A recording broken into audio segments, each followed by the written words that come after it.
We have Mischa here with us. He just finished the talk on the new universal psychology of influencing customers. Mischa, nice to meet you. Thank you. Nice to see you here. Yeah. What are the 3 takeaways from your talk?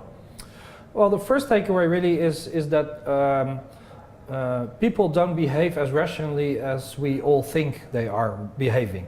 So you really have to look into the psychology of irrational behavior, of unconscious behavior, to influence people. The second one, I guess, is if you look at customer journeys, then you have these like touch points in which you interact, or your brand interacts with the customer, and these are like the ideal moments for influencing behavior, because then you can communicate some kind of message and you can use these persuasion principles to guide your customer. And the third one would be within these touch points, set a behavioral goal for yourself. So don't just say we want to inform people about their mortgage or about our product, but really think about what do I actually want people to start doing after this touch point has been live. And focus on that, and then you can use that to determine what persuasion strategies you would like to use. Are there any new discoveries on the horizon? Well, on the horizon, I'm not a fortune teller, of course, but something that we do see is that data is becoming more important.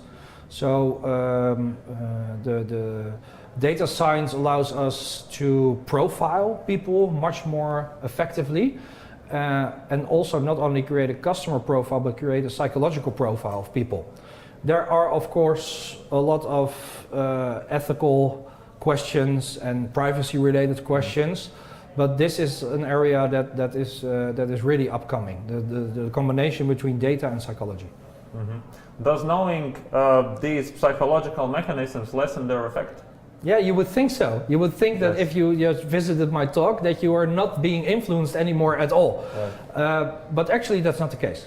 So even though we know that we are being persuaded, and they actually did a study on this, like I think 7 or 8 years ago, they told people that they were being persuaded, and they also explained to them how they were being persuaded.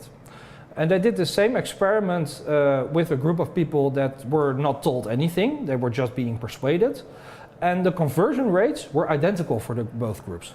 So even though they knew they were being persuaded, they still did it. Surprising. Yeah. Yeah. And what are the most used persuasion techniques? Well, the most used persuasion techniques, I would say, are the persuasion techniques that are being promoted by Professor Cialdini in his book Influence. There are like 7 persuasion principles that a lot of marketers use, which is of course not the entire scope of persuasion, because there are a lot more ways to persuading people with pricing and with implementation intentions, a lot of different ways. But within these 6, I think social proof, so looking at what other people are doing, is being used a lot. And in terms of online marketing, you would see that there are top 10 lists, or customers who bought this item also bought another item. So social proof and authority.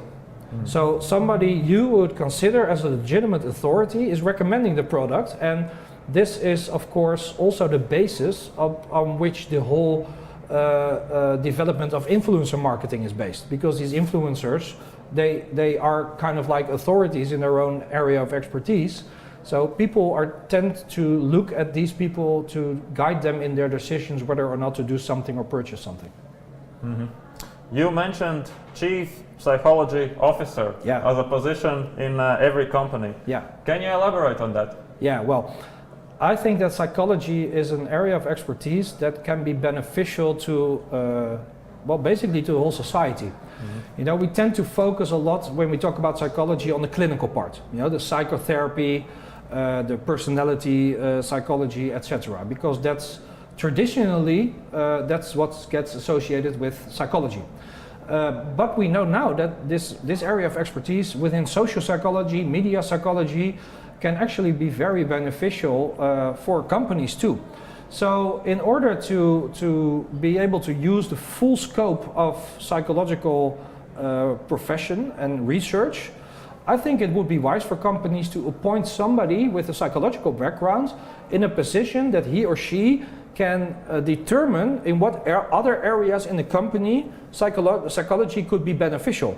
And maybe not do it him or herself, but maybe have another psychologist take care of, for instance, the psychology of finance. You know, and then you're talking about behavioral economics.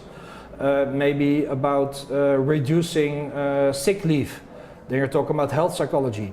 Maybe increasing marketing efforts. Then you're talking about consumer psychology. So there are a lot of areas within psychology that match very good with all these company activities, and not only within companies but also within governmental organizations. Mm-hmm. You focused mostly on presenting research. Do you have also your personal opinion on them? Yeah, well, research is something that is being questioned a lot because especially in social psychology we are dealing with, well, some kind of, let's call it a crisis. You know, there are studies from 10, 15 years ago that are being replicated, but they are not finding the same results. So people are saying, so it's not true. But when you look closely at the studies, then you will see that, for instance, they were replicated using a different target group in a different culture maybe, which differs from the original study. So we're trying to fight against the replication crisis. And also I think there are still a lot of areas that have to be still have to be researched. So I'm actually personally, I'm thinking of starting up a PhD project to focus on some specific form of persuasion that has not been researched very much. Yeah. Persuasion, manipulation, what is the difference? Yeah, that's a good question. So if you look at persuasion and manipulation in terms of the techniques that are being used, there's not really much of a difference. The difference, I think, between persuasion and manipulation is primarily in the goal or the intention of the person using the techniques. So, for instance, if I'm persuading you to buy a product that I genuinely think will benefit you, and I genuinely think is a good product, then I think it's ethical to use these persuasion principles because I, as a company, will be helped, and you, as a customer, will also be helped, and you will be satisfied. Mm-hmm. But if, for instance, I'm using the same techniques to get you to take a loan with a 60% interest rate, of which I know that within 6 months you will go personally bankrupt because you cannot afford it anymore, and I'm still using all these techniques, then I'm manipulating you. So you're manipulating either by having people do something that will not benefit them or will hurt them, or you are using the same techniques, but you are lying about it. So for instance, I could tell you that a certain product is very good and that it was a bestseller last month, right? You don't know if it's a bestseller. I'm telling you. So I could just as well be lying about it just to get you to purchase this product. Right. So I think that if you're lying about those things, then you're manipulating and not persuading. Mm-hmm.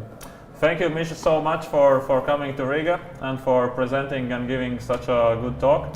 And thank you for having your time in this interview. Nice. Thank you. You're welcome.